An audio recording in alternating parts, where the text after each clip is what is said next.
क्या शशि थरूर हैं बीजेपी के प्रति नर्म?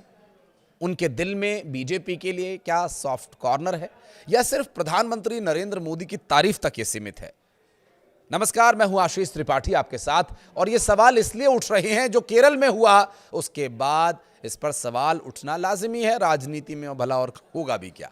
केरल निकाय चुनाव में बीजेपी का धमाका देखने को मिला। दरअसल थरूर के गढ़ तिरुवनंतपुरम में कमल खिला है। लेफ्ट और कांग्रेस को बड़ा झटका लगा है। केरल में बड़ा सियासी फेरबदल देखा जा रहा है। भारतीय जनता पार्टी ने तिरुवनंतपुरम के निकाय चुनाव में भगवा लहरा दिया। बीजेपी ने निकाय चुनावों में ऐतिहासिक जीत दर्ज करते हुए लोकतांत्रिक मोर्चा से सत्ता हथिया ली है। बीजेपी की यह जीत सत्ताधारी वाम मोर्चे के लिए बड़ा राजनीतिक झटका माना जा रहा है, जबकि एलडीएफ बीते 4 दशकों से सत्ता में काबिज थी। नतीजों पर गौर करें तो एनडीए ने तिरुवनंतपुरम नगर निगम के 101 वार्ड्स में से 50 पर जीत दर्ज कर ली है, जबकि सत्ताधारी एलडीएफ महज 29 सीटों पर सिमट गई। कांग्रेस के नेतृत्व वाले यूडीएफ को 19 सीटें ही मिली हैं। 2 सीटों पर निर्दलीय उम्मीदवारों को जीत मिली। पिछले सप्ताह एक उम्मीदवार की मौत के बाद एक सीट का वोटिंग रद्द कर दिया गया था। केरल में मिली इस शानदार जीत से बीजेपी गदगद है, हौसले बुलंद हैं।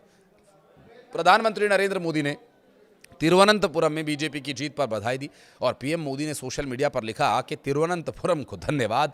तिरुवनंतपुरम नगर निगम में बीजेपी एनडीए को मिला जनादेश। केरल की राजनीति में एक ऐतिहासिक क्षण है।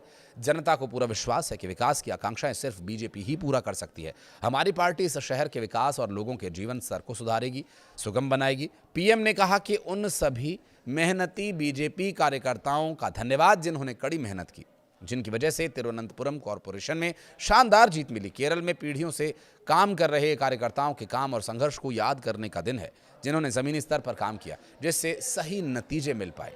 उन्होंने कहा कि हमारे कार्यकर्ता हमारी ताकत हैं और हमें उन पर गर्व है। केरल के निकाय चुनाव में नतीजे आने के बाद बीजेपी में जबरदस्त जोश तो दिखाई दे ही रहा है, और इसका जश्न भी मनाया जा रहा है।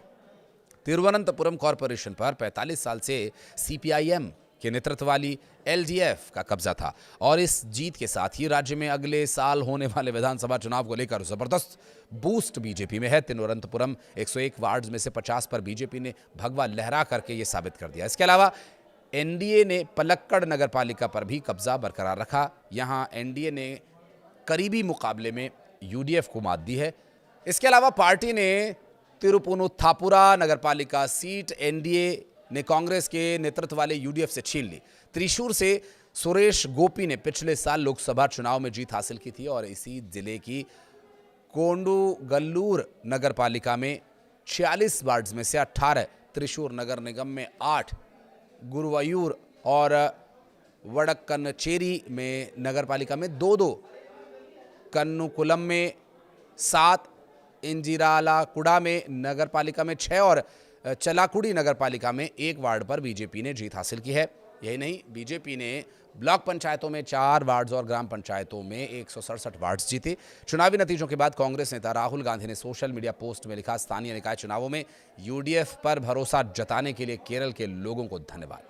ये निर्णायक और हौसला बढ़ाने वाला जनादेश है। ये नतीजे यूडीएफ में बढ़ते भरोसे का साफ संकेत है, और आने वाले विधानसभा चुनाव में बड़ी जीत की ओर इशारा करते हैं।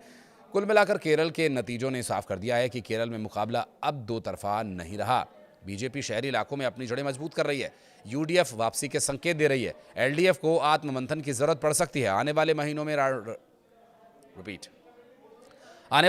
में रणनीति, गठबंधन और नेतृत्व को लेकर सियासी सरगर्मी और तेज होने की संभावना है, या फिर ये शशि थरूर का प्रभाव है, जो अक्सर बीजेपी की केंद्र सरकार के पक्ष में अपने बयान देते हैं। उनकी बातों से केरल के ये नागरिक प्रभावित तो नहीं हो रहे हैं, क्योंकि यहाँ शशि थरूर की भी बहुत ज़्यादा स्वीकार्यता है। आपको क्या लगता है, बताइएगा। धन्यवाद।